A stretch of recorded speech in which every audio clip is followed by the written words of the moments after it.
ಈ colour combination ನೋಡ್ತಾ ಇದ್ರೆ ನಂಗಂತೂ ದೇವಿ ಮಹಾಲಕ್ಷ್ಮಿನೇ ನೆನಪಾಗ್ತಿದ್ದಾರೆ. ಯಾಕಂದ್ರೆ ದೇವಿ ಮಹಾಲಕ್ಷ್ಮಿಗೆ ಕಮಲದ ಹೂವು ಅಂದ್ರೆ ಲೋಟಸ್ ಅಂದ್ರೆ ಪಂಚಪ್ರಾಣ.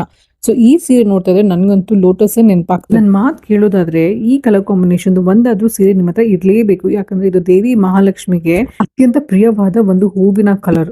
ಓಕೆ, ನೀವು ಒಂದು ವಿಷಯ ಅಬ್ಸರ್ವ್ ಮಾಡಿದ್ರೆ ನನ್ನ ಫೇಸ್ ಅಲ್ಲಿ ಏನೋ ಒಂದು ಡಿಫ್ರೆಂಟ್ ಆಗಿದೆ. ಏನು ಅಂತ ಕೊನೆ ತನಕ ನೋಡಿ ನಾನು ನಿಮ್ಗೆ ಲಾಸ್ಟ್ ಅಲ್ಲಿ ಹೇಳ್ತೀನಿ. ಓ, ಯಾರೋ ಡೋರ್ ನಾಕ್ ಮಾಡ್ತಿದ್ದಾರೆ. ಓಹೋ, ಇವಳು ಗೊತ್ತಾಗೋಯ್ತಾ ನಾನು ಇಲ್ಲಿದ್ದೀನಿ ಅಂತ ಅಂದ್ಬಿಟ್ಟು ಬಂದ್ಲು ನೋಡಿ ನನ್ನ ಮಗಳು ನಿಮ್ಗೆಲ್ಲ ಮಾತಾಡ್ಸಕ್ಕೆ. ಇನ್ನೇನು ಅವಳು ನಿದ್ದೆ ಮಾಡೋ ಟೈಮ್ ಆಯ್ತು. ಅವಳು ಕೈ ಕೊಯ್ಯೋಕ್ಕಿಂತ ಮುಂಚೆ ನಾನು ನಿಮ್ಗೆ ಈ ಸೀರೆ ಬಗ್ಗೆ ತಿಳಿಸ್ಬಿಡ್ತೀನಿ. ನಾನು ನಿಮಗೆ ಫೇಸ್ ಅಲ್ಲಿ ಏನೋ ಡಿಫ್ರೆಂಟ್ ಆಗಿದೆ ಅಂತ ಹೇಳಿದ್ದು ಗೊತ್ತಾಯ್ತಾ? ನೋಡಿ, ಈ ಕಡೆ ಒಂದು ಇಯರಿಂಗ್ ಹಾಕೊಂಡಿದ್ದೀನಿ, ಇನ್ನೊಂದ್ ಕಡೆ ಇನ್ನೊಂದು ಇಯರಿಂಗ್ ಹಾಕೊಂಡಿದ್ದೀನಿ.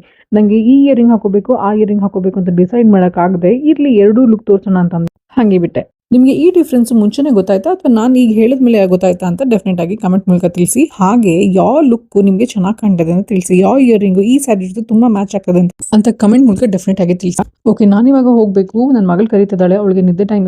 ನಾನು ಮುಂಚೆ ಹೇಳ್ದಂಗೆ ಈ ಕಲರ್ ಕಾಂಬಿನೇಷನ್ ಸಾರಿ ಡೆಫಿನೆಟ್ ಆಗಿ ನೀವು ವಾರ್ಡ್ರೋಬಲ್ ಇರಲೇಬೇಕು. ಸೊ ನಾನು ಹೇಳಿದ ಮಾತು ನಿಜ ಅನ್ಸ್ತು ಅಂದ್ರೆ ಬೇಗ ಬೇಗ ಈ ಸಾರಿನ ಬುಕ್ ಮಾಡ್ಕೊಳ್ಳಿ, ವಾಟ್ಸ್ಆಪ್ ಮಾಡಿ. ಹಾಗೆ ಈ ಸಾರಿ ಮೂಲಕ ದೇವಿ ಮಹಾಲಕ್ಷ್ಮಿ ನಿಮ್ಮ ಮನೆಯಲ್ಲಿ ಸದಾ ನೆನೆಸಿರ್ಲಿ ಅಂತ ನಾನು ಬಯಸ್ತೀನಿ. Thank you so much. ನಾನು ನಿಮಗೆ ನೆಕ್ಸ್ಟ್ ವಿಡಿಯೋದಲ್ಲಿ ಸಿಗ್ತೀನಿ. ಬಾಯ್.